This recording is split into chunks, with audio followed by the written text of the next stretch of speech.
ശ്രീ അജിംസ് എനിക്ക് ഒരു മിനിറ്റ് തരണം. ഇതാണ് ഇന്ത്യൻ കൊടിയുടെ ഒരു ചരിത്രം.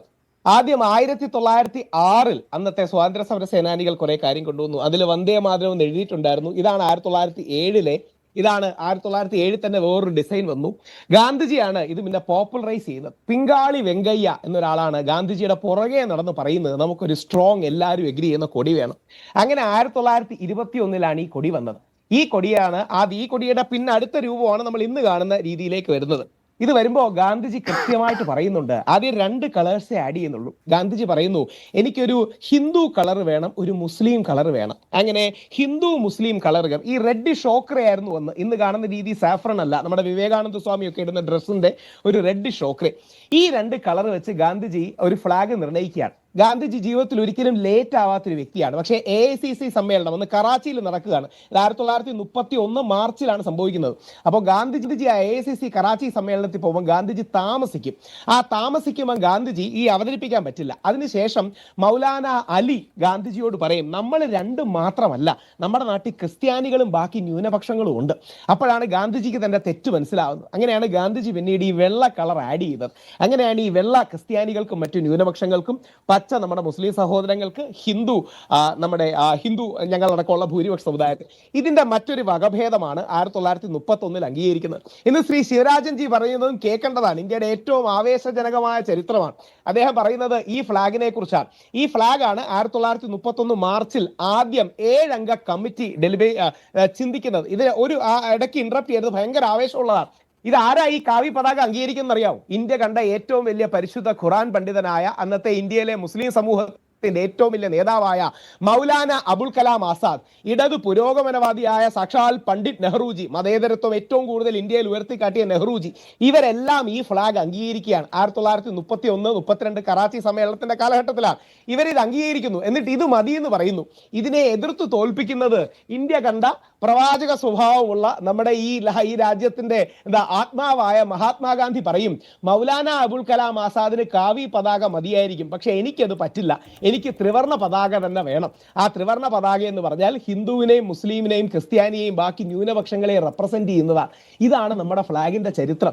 ഈ കാവി പതാക ശിവരാജൻജി മാത്രമല്ല, സാക്ഷാൽ മൗലാന അബുൽ കലാം ആസാദും ഇടതു പുരോഗമനത്തിന്റെ ഏറ്റവും വലിയ വക്താവായ നെഹ്റുജിയും അംഗീകരിച്ചതാണ്.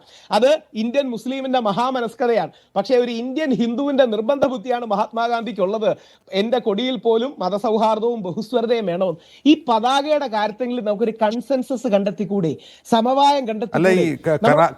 കറാച്ചി കോൺഗ്രസ് സമ്മേളനത്തിൽ അംഗീകരിച്ചത് കാവി പതാകയാണെന്ന് രാഹുലിനോട് ആരാണ് പറഞ്ഞത്? 1931 മാർച്ച് 7 അംഗ കമ്മിറ്റി. ഞാൻ വേണമെങ്കിൽ കമ്മിറ്റി അംഗങ്ങളുടെ പേരും കൂടെ കറാച്ചി കോൺഫറൻസ് അംഗീകരിച്ച് തിരങ്ക തന്നെയാണ്. അല്ല, ഒരു സെന്റ് ത്രിവർണ്ണ പതാക ആര് കാരണം? ഇനി ശിവരാജൻ പറയുന്നത് നിങ്ങൾ ഈ കാണിക്കുന്ന ചുവന്ന കളർ ഫ്ലാഗ് അല്ല രാഹുൽ. ഒരു നിമിഷം. ശിവരാജൻ പറയുന്ന കൊടി നിങ്ങൾ ഈ പറയുന്ന കൊടിയല്ല. എനിക്കറിയാലോ, ശിവരാജൻ പറയുന്ന കൊടിയിൽ ചർക്കയില്ല. ശ്രീ ശിവരാജൻ പറയുന്ന കൊടിയിൽ ചർക്കയില്ല. ഭഗവത് ധ്വജ തന്നെയാണ് ശിവരാജൻ ആഗ്രഹിക്കുന്ന. ഭഗവത് ധ്വജ നാഷണൽ ഫ്ലാഗ് ആക്കണം.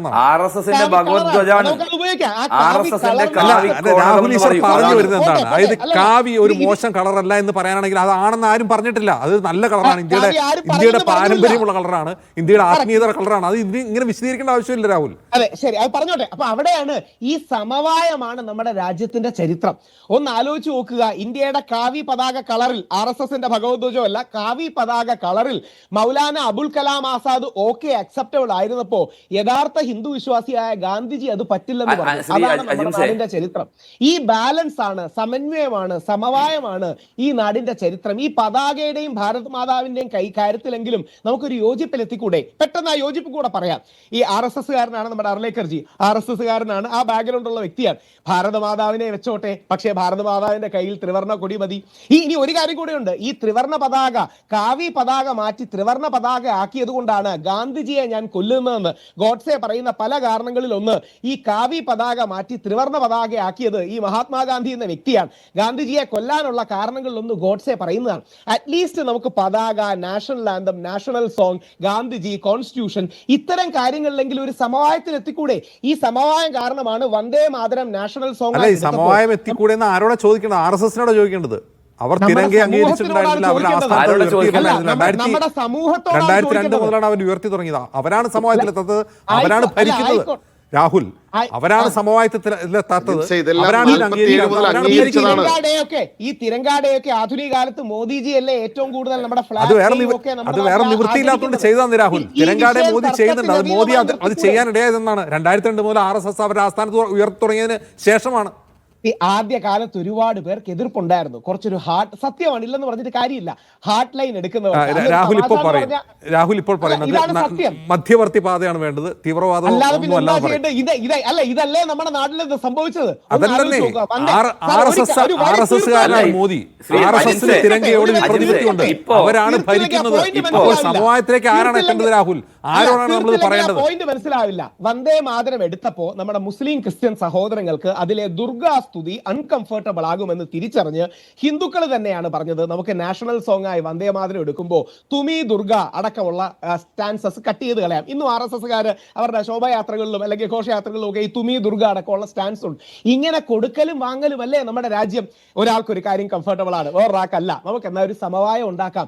അങ്ങനെയാണ് നമ്മുടെ രാജ്യത്തിന്റെ കൊടി, നാഷണൽ ആന്തം, നാഷണൽ സോങ്. ഞാനൊരു വലതുപക്ഷക്കാരനാണ്. ഞങ്ങളുടെ വന്ദേ മാതരമാണ്.